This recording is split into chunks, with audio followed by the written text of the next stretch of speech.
Bonjour à toutes et à tous, bienvenue dans ce 252e briefing. Alors, rien de petit changement de décor, tout simplement parce que notre salle habituelle est occupée pour un événement, donc on a trouvé notre rabi-coin de secours, on va dire ça. Voilà, donc mais avec, j'espère, une bonne qualité visuelle et sonore. Alors, notre briefing de lundi est toujours traditionnellement plutôt consacré à la diplomatie, aux événements internationaux. Donc aujourd'hui, c'est Igor qui va assumer pratiquement la totalité des informations, mais bien entendu, Arnaud sera là pour compléter avec son immense savoir s'il y a besoin et surtout s'il y a des questions. Donc vous pouvez déjà, d'ores et déjà poser vos questions si vous le souhaitez. Il est probable qu'elles seront en partie couvertes par ce que va nous dire Igor, mais bon, on ne sait jamais. N'hésitez pas à les poser et on y répondra bien volontiers à l'issue de l'intervention d'Igor. Sans plus attendre, Igor, nous t'écoutons. Bien. Branche ton micro, ça ira mieux. Avec le micro, c'est mieux, ouais. Merci, Président. Bonjour à tous. Alors, aujourd'hui, je vais aborder quatre points principalement dans le briefing. Le bilan d'Istanbul. Ensuite, la rencontre dimanche au Vatican entre Volodymyr Zelensky, le pape, et d'autres représentants. L'entretien téléphonique entre Donald Trump et Vladimir Poutine, qui doit avoir lieu en ce moment ou qui aura lieu prochainement, enfin, en tout cas, probablement au moment où nous nous parlons. Et un petit point sur la mer Baltique où il se passe des choses assez inquiétantes en réalité. Alors le bilan d'Istanbul, quand on s'est quitté lors du dernier briefing, eh bien les pourparlers étaient en cours. En fait, il y avait déjà eu même un point presse de la part de Medinsky et de la délégation russe. Évidemment, depuis, on en a appris un petit peu plus. Il y a eu des commentaires. Alors, on peut déjà dire que à ce stade, évidemment, ce sont les premiers pourparlers directs et publics et publiquement assumés entre Russes et Ukrainiens depuis 3 ans puisque j'avais rappelé lors du dernier briefing, mais aussi lors de séances précédentes, qu'il y avait des contacts discrets entre Russes et Ukrainiens dans le Golfe hein, depuis 3 ans, mais qui servaient pour les échanges de prisonniers, les échanges de corps, et pour travailler sur des projets de sanctuarisation qui ont d'ailleurs pas toujours forcément vu le jour. Bon. Les discussions ont duré donc un peu plus de 2 heures. Les résultats, évidemment, il fallait s'y attendre, sont assez maigres dans l'absolu, mais néanmoins, concrètement, Russes et Ukrainiens se préparent à un échange de prisonniers sur une base de 1000 pour 1000, 1000 prisonniers russes contre 1000 prisonniers ukrainiens. C'est beaucoup. Comme je l'ai dit, il y a eu des échanges par le passé, hein, de manière assez irrégulière, mais jamais dans de telles proportions de volume de prisonniers. D'ordinaire, on parle de quelques dizaines, quelques peut-être centaines tout au plus, 100, 200, mais jamais dans des proportions de 1000 pour 1000. D'autre part, ce n'était pas toujours des échanges qui étaient avec des comptes égaux. Donc là, il y a évidemment un sujet quand même assez intéressant. Deuxième élément de résultat, eh bien, ce sont la préparation par les délégations des conditions de cessez-le-feu, c'est-à-dire comment les Russes verraient un cessez-le-feu, comment les Ukrainiens verraient le cessez-le-feu. Donc les deux délégations travaillent sur ces documents-là. Et troisième point, un accord de principe pour une prochaine rencontre, sans que ne soit spécifié évidemment une date ni un lieu. On peut imaginer que ce sera encore Istanbul. Quant à la date, il faudra au moins attendre l'échange de prisonniers qui doit avoir lieu dans les prochains jours. Et donc, on peut raisonnablement penser que si jamais la dynamique suit son cours, eh bien, d'ici quelques jours, quelques semaines tout au plus, mais peut-être plutôt quelques jours, on pourrait avoir un nouveau tour de discussion entre les délégations russes et ukrainiennes. Alors, euh, on en sait un peu plus hein, sur ce que se sont dit les Russes et les Ukrainiens. On sait que M. Medinsky, notamment, a dressé une liste actualisée des exigences du Kremlin pour mettre fin aux hostilités. Alors, par actualisé, vous allez voir qu'il y a eu un petit élargissement des exigences russes. Tout d'abord, évidemment, neutralité de l'Ukraine, ça, c'est pas nouveau, hein, ça a été rappelé, ça figure en premier point, savoir pas de présence de troupes étrangères en Ukraine, pas de stationnement d'armes étrangères ou de systèmes d'armes étrangers en Ukraine, évidemment pas d'armes de destruction massive non plus sur le sol ukrainien.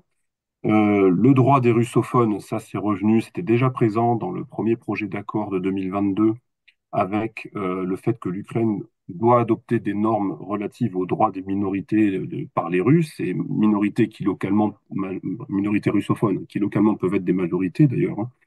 Et donc, tel que ça a été formulé par Medensky, je cite, hein, les éléments qui ont été divulgués à la presse, eh bien, mettre fin à la propagande nationaliste. Autre élément, eh bien, ce sont, et ça c'est un petit peu nouveau, la question des réparations, puisque les Russes exigent une renonciation mutuelle à toute demande de compensation pour les dommages causés par la guerre, ce qui ne figurait pas, enfin en tout cas on l'a rarement entendu ces derniers temps, c'était pas forcément parmi les exigences les plus mises en avant, mais bon là ça a été très clairement formulé. Quatrième élément, c'est la reconnaissance des territoires. Ça, on l'avait déjà entendu en revanche, notamment de la bouche de Vladimir Poutine, hein, il y a pratiquement un an, hein. L'Ukraine, selon ses exigences, hein, doit adopter, comment dirais-je, doit pas nourrir de revendications à l'égard des territoires perdus, hein, donc les 5 régions, Crimée, Zaporojye, Kherson, Lugansk et Donetsk, et ne doit pas chercher à obtenir non plus comment dirais-je, de reconnaissance de ces territoires comme restant ukrainiens par d'autres pays. Donc il y a un sujet sur ces territoires-là. Et enfin, sur les conditions de cessez-le-feu, eh bien, pour les Russes, il pourrait y avoir un cessez-le-feu si les troupes ukrainiennes se retirent des 5 régions, enfin des régions revendiquées par la Russie. Donc là, c'est les régions de l'Ukraine continentale, hein, principalement. En réalité, à Lugansk, les troupes ukrainiennes tiennent très peu de territoire encore, mais c'est surtout pour les régions de Kherson, Zaporozhye et Donetsk. Alors, comme Monsieur Medinsky, on l'a dit, est féru d'histoire, est un grand idéologue, il aurait, dans le cours des discussions avec les Ukrainiens, établi une comparaison historique avec la guerre du Nord, hein, au XVIIIe siècle et aurait expliqué à la délégation ukrainienne que les Russes étaient prêts à combattre pour très très longtemps, euh, citant, enfin, visiblement le fait que l'Empire russe avait combattu la Suède pendant 21 ans et que par conséquent, la Russie était prête à se battre autant qu'il le faudra. Et donc, posant la question à la délégation ukrainienne, savoir si elle était aussi elle prête à se battre aussi longtemps, sous-entendu qu'on en doute à Moscou. Du côté ukrainien, je crois comprendre, c'est que principalement, il y a eu une demande de rencontre directe entre M. Zelensky et Vladimir Poutine, hein, qui a été formulée de nouveau. On le savait, puisque c'était ce qui était exigé avant le début des négociations. On en a pris acte officiellement dans la délégation russe, mais depuis, on sait bien que, enfin, M. Peskov l'a réexpliqué, mais c'est quelque chose auquel on devait s'attendre. Du point de vue du Kremlin, il y aura une rencontre entre le président ukrainien et le président russe uniquement pour acter un document qui aura déjà été préparé et finalement pour mettre un point final diplomatique à tout un processus long et pénible pour d'abord mettre en place un cessez-le-feu et ensuite établir un document politique qui vise à consacrer ce cessez-le-feu.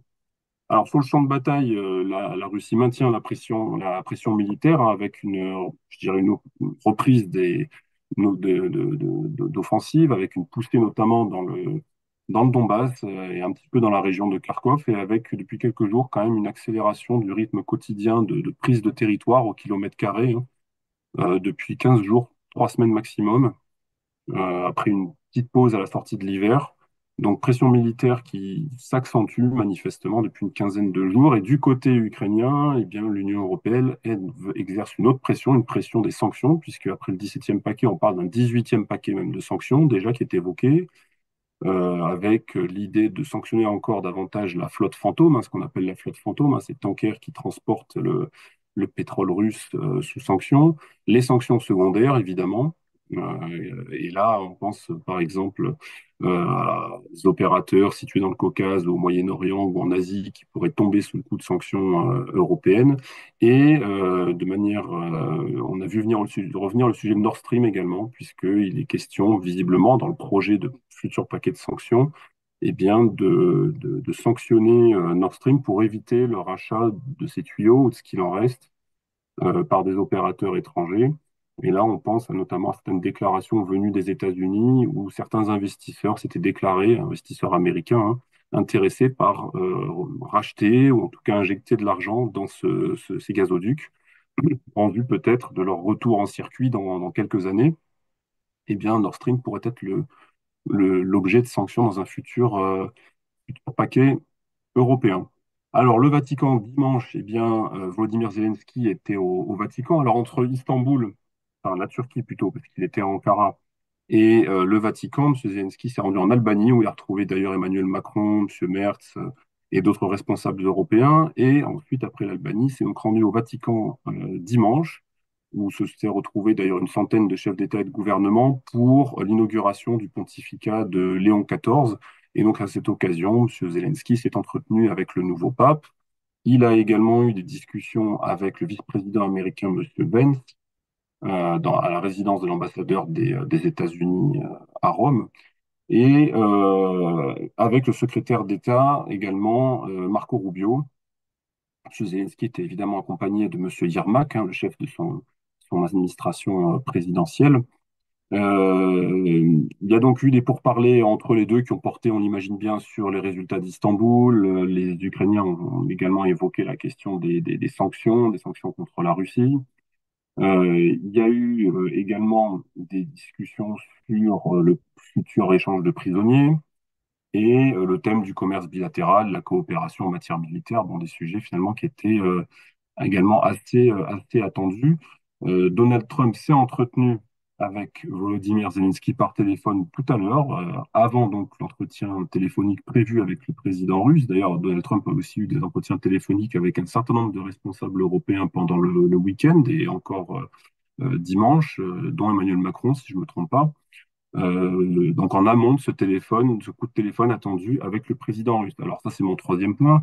Ce coup de téléphone doit intervenir là, maintenant, enfin avant la fin de journée. Plusieurs sujets, évidemment, vont être sur la table. L'Ukraine, qui est un sujet incontournable, mais on imagine bien que Trump et Poutine vont discuter d'autres choses. Ils vont certainement discuter de l'Iran aussi, puisqu'il y a des négociations en cours avec l'Iran autour du nucléaire. On sait que la Russie joue quand même également un rôle sur le sujet. La question de la sécurité internationale, avec le contrôle des armements, mais elle reste quand même largement indissociable de l'Ukraine et de l'issue du conflit en Ukraine et d'un éventuel cessez-le-feu.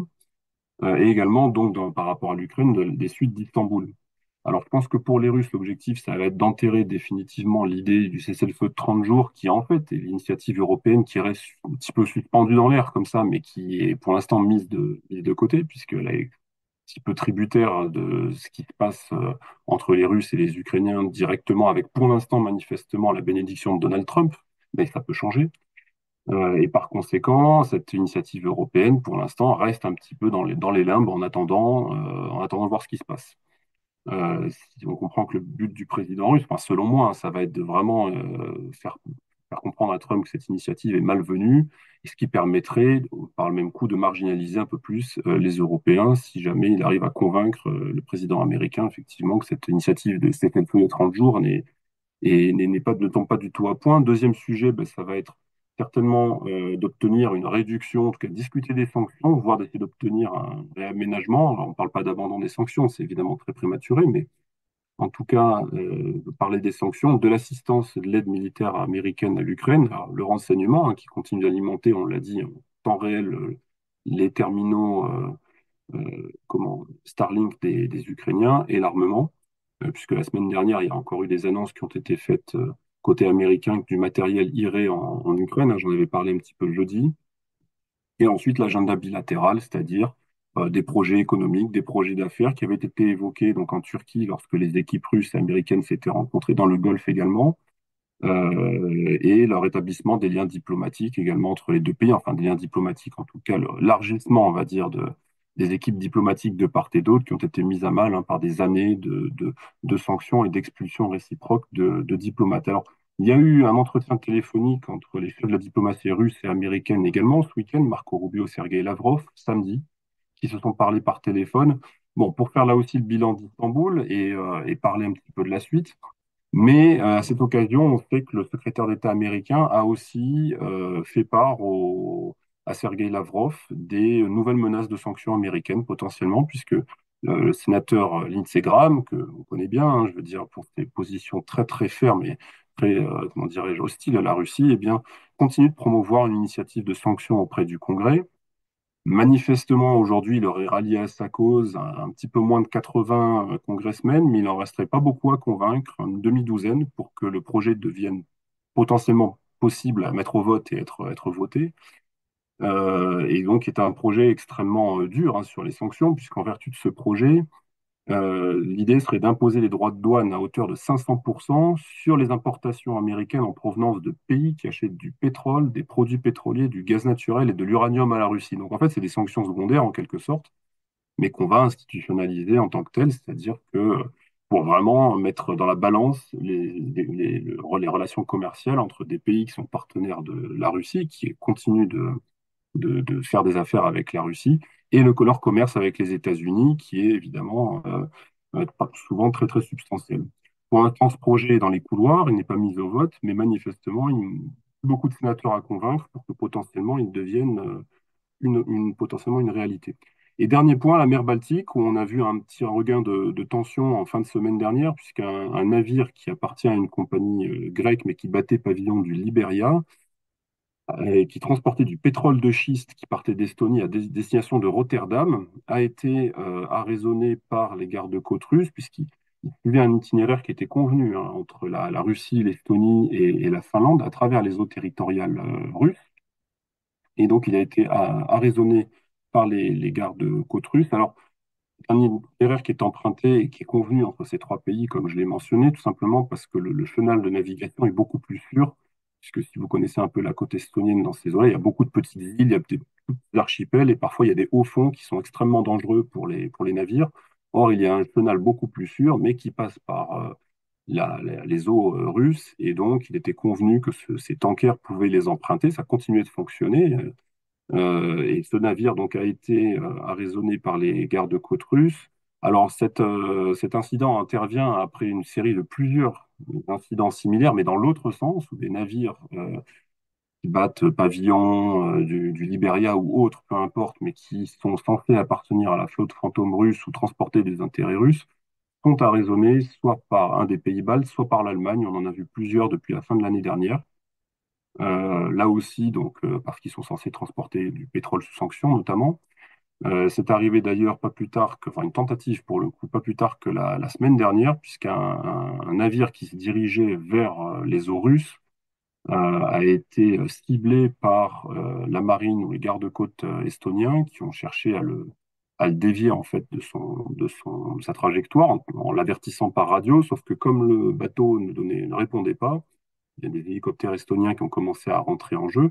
Sauf qu'à ce moment-là, il y a un Sukhoi 35 russe qui est surgi un peu de nulle part, qui est rentré dans l'espace aérien estonien pendant moins d'une minute, donc violation de l'espace aérien estonien, et ce qui a permis finalement à ce bateau de poursuivre sa route sans être arraisonné par les gardes-côtes estoniens. Donc comme je vous l'ai dit, il y a quand même voilà, une passe d'armes pour l'instant, à fleur et moucheté, rien pas d'affrontement, mais on sent quand même la tension qui monte depuis plusieurs mois autour de ces tankers, de cette flotte fantôme, avec des arraisonnements. Et maintenant, donc, les Russes qui ont pris ce bateau en gage, quelque sorte, peut-être qu'ils le relâcheront, parce que certains des navires arraisonnés par les autres ont été relâchés aussi ensuite, mais à suivre de très près parce que la mer Baltique devient progressivement une zone de tension depuis quelques mois. Voilà, Président, je m'arrête là pour le topo et on peut passer aux questions. Oui, alors bah, il y a quelques questions qui sont liées d'ailleurs à ça. Je pense que tu y réponds en partie. On dit notamment, on parle d'une incursion d'avions de chasse russe dans l'espace aérien de l'OTAN. J'imagine que c'est celle dont tu viens de parler. Oui, oui, c'est ça, c'était la semaine dernière. Donc, c'était un Sukhoi 35 russe en fait, qui avait éteint son transpondeur, c'est-à-dire que manifestement, il était pas identifié.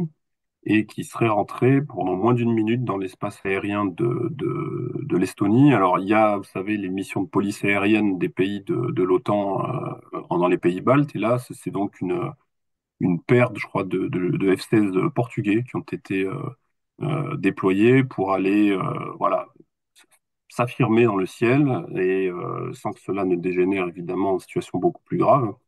Mais c'est quelque chose d'assez exceptionnel, évidemment, qui n'était pas arrivé. En tout cas, c'est la première violation constatée cette année de l'espace aérien estonien par un appareil russe.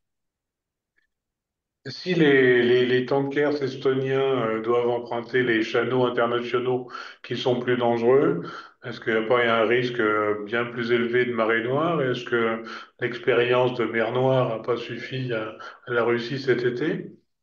Et c'est un argument en fait qui est mis en avant notamment par le côté européen, parce que évidemment cette flotte fantôme, bon, on l'a dit, ce sont des dizaines et des dizaines de tankers qui ont été rachetés en gros, pour transporter donc ce pétrole russe qui est sous sanction. Certains de ces tankers sont suspectés d'être un peu âgés, d'être un peu vieillots et potentiellement fragiles, et donc ça pourrait, en transportant du tanker, donner lieu à des marées noires. En tout cas, pour avoir discuté avec certains diplomates de pays européen de mer Baltique. C'est un argument que moi, qu'on m'a présenté régulièrement pour dire, vous vous rendez compte, ça peut venir polluer nos côtes, donc nous, on préfère les arraisonner. Ça avait être un argument de bonne foi, c'est-à-dire que c'était pas seulement l'idée de se plier, se conformer aux sanctions et de suivre les sanctions, mais qu'il y avait un souci également écologique derrière cela.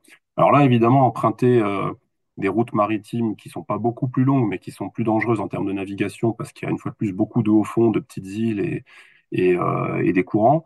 Évidemment, ça pose problème, mais pour l'instant, c'est la solution qui semble retenue, puisque je crois comprendre que cette route qui était convenue entre Finlandais, Estoniens et Russes, depuis cet incident, n'est plus, comment dirais-je, empruntée par ces bateaux estoniens ou autres, qui vont donc devoir faire des détours, on l'espère, les plus safe possibles, pour pouvoir joindre leur destination. Bien, on a une autre question là, qui est liée aux entretiens d'Istanbul, que nous demande, y a-t-il des réactions en Russie sur les 21 ans de conflit annoncés, prévus, envisagés, alors qu'on sait que les derniers sondages montrent quand même que la population russe dans son ensemble est plutôt en faveur d'une paix relativement rapide. Oui, oui, c'est vrai. Alors, bon, Medinsky, on l'a dit, hein, vu son background, c'est pas surprenant qu'il fasse des références historiques. La guerre du Nord, vous savez que c'est la guerre qui, historiquement, a permis l'irruption de la Russie dans la géopolitique européenne à cette époque-là, puisqu'à l'époque, elle était tenue un peu dans les confins de l'Europe moderne et en battant la Suède, qui, à l'époque, faut le rappeler, était la grande puissance du Nord. La Suède, c'était vraiment la grande puissance du Nord, hein, qui s'est étalée sur pratiquement toute la péninsule scandinave et qui même a été jusque dans les pays baltes. Et enfin, c'était un petit empire en quelque sorte, hein, plus une puissance maritime. La Russie donc s'impose comme un acteur incontournable de la géopolitique de cette Europe moderne. Et donc évidemment, c'est d'ailleurs une des premières batailles navales que la Russie remporte contre une puissance européenne lors de cette guerre du Nord. Donc c'est évidemment un motif, j'allais dire, de fierté pour les Russes. Et donc Medinsky, en bon historien, je suis pas surpris qu'il le reprenne. Il le mentionne parce que, quand même, il faut se souvenir que Charles XII était descendu jusqu'en Ukraine, il s'était allié à l'époque aux Turcs. Il y avait certaines populations qui habitaient alors en Ukraine qui étaient passées, j'allais dire, du côté ou qui se battaient aux côtés des Suédois et des Turcs contre le Tsar. Donc, bon, il y a un contexte évidemment qui rappelle certaines choses, hein. Et par conséquent, c'est pour ça qu'il a pris cet exemple-là. Maintenant, est-ce que c'est en adéquation, est-ce que ça résonne avec les attentes de la population, hormis le côté fierté patriotique, peut-être pas vraiment. C'est vrai que les gens ont plutôt nourrissent de l'espoir à l'égard de ces pourparlers et qui débouchent sur quelque chose. Mais bon, c'est une position de négociation il fallait s'y attendre, très très ferme, avec, comment dirais-je, des exigences qui sont très hautes, qui sont jugées d'ailleurs irrecevables évidemment par les Ukrainiens, mais pas raisonnables par beaucoup d'experts. Et voilà, cet enrobage historique vient un petit peu, comment dirais-je, entourer toutes ces exigences-là, si tu veux. J'ai vu plusieurs articles dans la presse française d'interviews de combattants russes qui semblaient être inquiets ou opposés à l'idée d'une paix proche, dans l'idée que les résultats ne seraient pas suffisamment satisfaisants. En gros, tout ça pour ça. Est-ce que Mhm. c'est quelque chose qui est répandu également? Bah alors, il y a un article dans le New York Times de ce week-end qui reprend en gros ce que tu décris, c'est-à-dire que il y a une dizaine de combattants russes qui ont été interviewés par le New York Times de manière anonyme, ils sont pas nommément cités, en tout cas il y a des pseudonymes, hein. Et ce qui ressort lorsqu'on lit le papier, c'est que, d'après eux, il y a une espèce quand même de fatigue, en tout cas, voilà, c'est long, mais néanmoins, la perspective de devoir s'arrêter sur ce qu'eux estiment être à mi-chemin peut-être de la victoire, ou en tout cas pas une victoire incomplète, prend le dessus. Et l'idée, c'est de dire, même si on est fatigué, ben, s'il faut encore se battre pour avoir une vraie victoire, eh ben, on se battra. Bon. Je synthétise en gros l'état d'esprit qui est retranscrit dans cet article-là. et qui consiste à dire donc que si on s'arrêtait aujourd'hui, ce serait probablement une mauvaise paix, voire une forme de trahison des choses qui avaient été promises ou en tout cas évoquées dans ce qu'on appelle l'opération spéciale.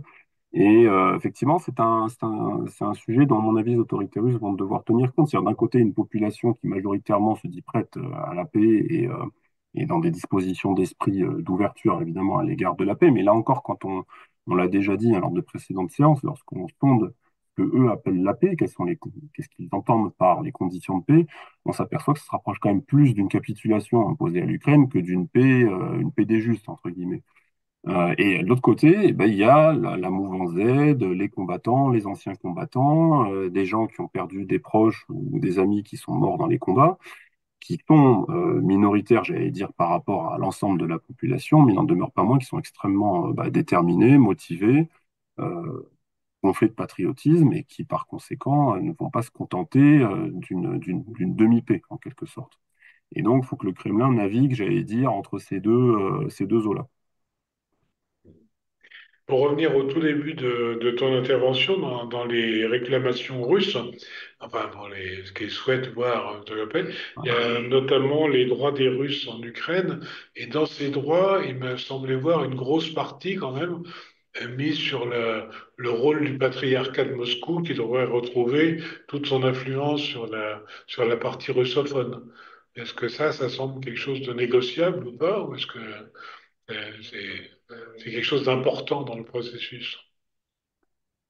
C'est important dans la position qui était adoptée par le Kremlin depuis le début hein, du conflit. Enfin, faut remonter au schisme, entre guillemets, il y a juste avant c'est autour du Covid ou juste avant le Covid, hein, dans ce processus de divorce, j'allais dire avant d'en arriver à l'éclatement du conflit hein, entre la Russie et l'Ukraine. Il y avait le volet religieux, évidemment, avec la création du patriarcat en Ukraine, d'ailleurs. Hein.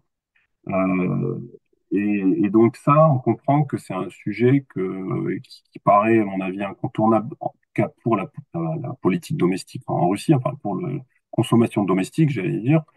Euh, Si jamais ce patriarcat orthodoxe russe pouvait de nouveau fonctionner en Ukraine, est-ce qu'il y aurait beaucoup de croyants et beaucoup de gens qui iraient? J'en sais rien, à vrai dire. Probablement que dans les territoires, à fond, évidemment, qui sont sous contrôle de la Russie, ça pose pas de doute. Mais dans tout le reste de l'Ukraine, est-ce qu'il y aurait beaucoup de monde? Je sais pas. J'en sais trop rien, à vrai dire. Mais ça fait partie des revendications qui sont mises en avant. Est-ce que ça veut dire que l'Église orthodoxe russe a eu une capacité de lobbying suffisamment élevée dans les appareils du ministère pour pouvoir réussir à glisser des conditions en plus? C'est possible. On peut pas l'écarter. Euh, mais à l'arrivée, est-ce que ça restera sur le document final? J'en sais trop rien, j'en doute un peu. Je suis pas certain que dans le document de 2022, il ait été fait mention de cette modalité-là. Il faudrait que je le regarde. En tout cas, soit je l'ai évacué, soit c'était absent. Bien, on a fait peut-être le tour des questions. On a une question qui n'est pas liée à l'international, mais bon, si jamais quelqu'un veut répondre, je répondrai en partie. Il nous dit ceci, il y a de plus en plus de stand-up en Russie, y compris en français et en anglais. Quel est le public? Quels sont les thèmes abordés? Alors, première réponse, je dirais effectivement, à tous les coins de rue à Moscou, maintenant on trouve des salles consacrées au stand-up, c'est quelque chose qui est très en vogue. Pour ce que j'en ai vu, en ce qui concerne le français, en tout cas, la thématique est tout ce qu'on veut sauf politique, parce que je pense que le fond de la question est quand même justement, est-ce qu'on aborde des thèmes politiques ou pas? En français, certainement pas, en tout cas. En anglais, je ne crois pas non plus. Je ne sais pas s'il y en a qui ont vu plus en russe, mais d'après ce que j'en ai vu et entendu, on reste un peu au niveau de la critique sociale de l'époque crocodile en Russie, pour ceux en URSS, pour ceux qui ont connu, donc et de l'humour de chauffeur de taxi tout au plus. Mais je ne crois pas que ce soit des lieux de contestation politique très forte. Je sais pas ce que tu en penses, Arnaud, mais... Rien, je dois admettre. Igor, tu as plus de...